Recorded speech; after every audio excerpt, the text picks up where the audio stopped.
time for the session. That's almost all we do anymore. Hey, unless it's a Dan's good thing going writing. on. Yeah, right. So what is today's topic, Dan? This is session 28, hosted by Red, White, and Brew, and it is Nice. Think and Drink Globally. All right. So it's furthest brewery that you've been to, and hopefully you can get some of their beer and then drink it. Cool. Okay. Well, so we got two breweries in mind. For myself, I've actually been to a brewery in Bruges, Belgium, Straffe Hendrik, and I couldn't get that on short notice.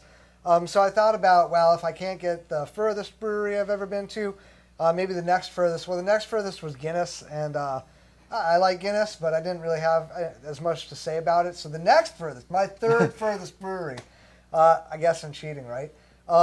Yeah, you get there eventually. Anchor. Yeah, well, it's a matter of convenience more than anything else. So Anchor Brewing.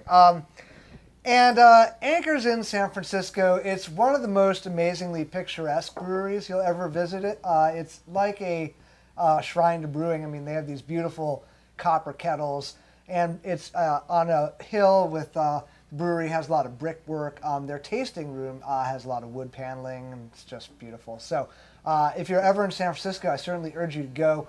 Plenty of information on their website. As with a lot of places, you got to call ahead. I love Anchor, and I have for a long time. Partly, I mean, I love their beers, but also I so like their history.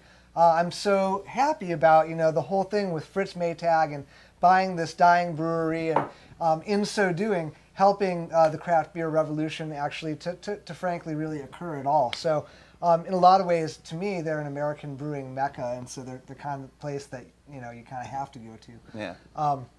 So I chose the Liberty Ale as opposed to the Steam, which of course is the beer that in some ways made them famous, because it's my favorite of their lineup, actually. It's an IPA kind of style, but it's certainly an American take on it.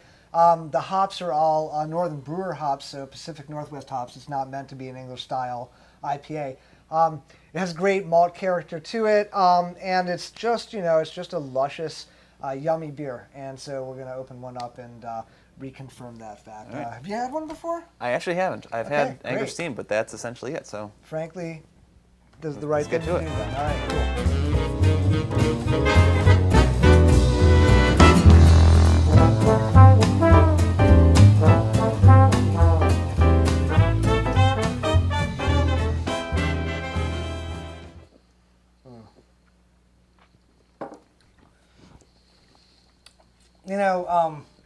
The word that you see people use too much, and I think not very accurately often, is balance. yeah.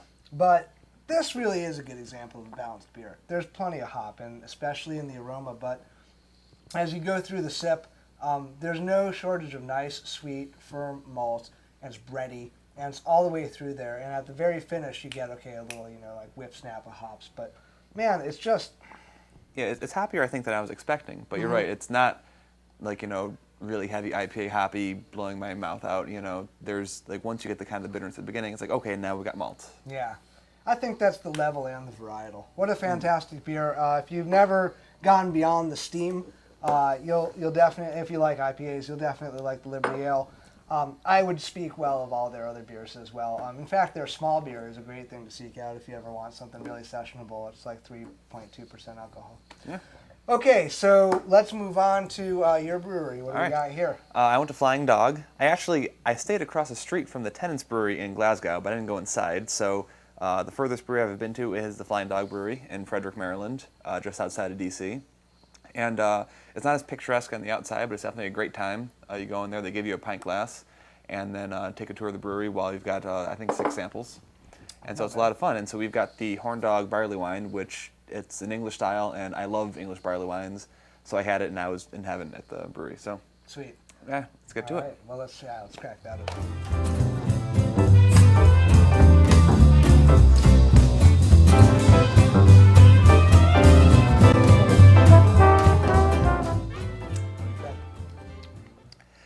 Well, again, I like the kind of deep, dark fruit, raisiny flavors of an English barley wine.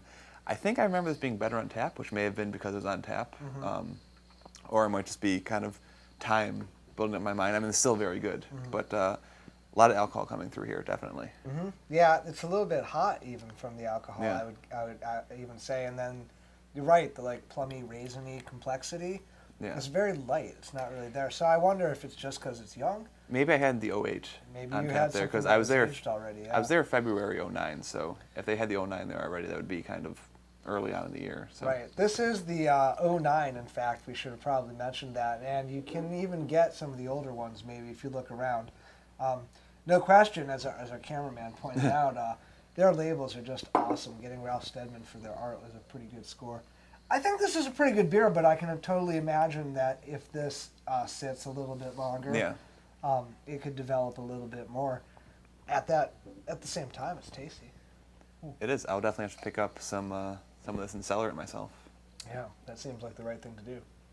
Cool. Well, fantastic. I never had this before, so thanks for introducing me to something. And we'll catch up with you next time on the session or on some other beer. Yep. Cheers. Thanks.